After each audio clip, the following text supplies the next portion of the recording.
எல்லாருக்கும் வணக்கம். இன்று நான் எதை பற்றி சொல்ல போகிறேன் அப்படின்னா, நார்மலாக ஒரு செய்வினை, ஏவல் இந்த மாதிரி பாதிப்புலேருந்து என்னால் வெளியே வரவே முடியலை, பிரச்சனை இருந்துக்கிட்டே இருக்குது, எல்லாத்திட்டையும் பார்த்துட்டேன் சரியாகலை, இந்த மாதிரி சொல்கிறவங்களுக்கு ஒரு 2 முறை நான் சொல்லுறேன், கேட்டுக்கோங்க. தினமும் அந்த பாதிப்புள்ளவங்க விநாயகர் அகவல் படிக்கணும். கூடையும் சேர்த்து பிரண்ட துவையெல்லாம் வச்சு சாப்பிட்டுட்டே வந்தோம் அப்படின்னா இந்த பாதிப்புகள் நீங்கும்.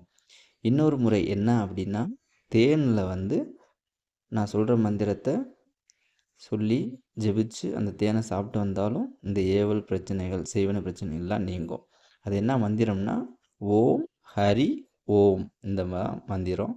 இந்த மந்திரத்தை நீங்கள் கொஞ்சோண்டு தேன் எடுத்துக்கிட்டு கையில் வச்சுக்கிட்டு இந்த மந்திரத்தை ஜெபிச்சுட்டு அந்த தேனை சாப்பிட்டீங்க அப்படின்னா இந்த மாதிரி செய்வன ஏவல் பிரச்சனைகள் இருந்தால் விளைகிறோம். நன்றிப்பா.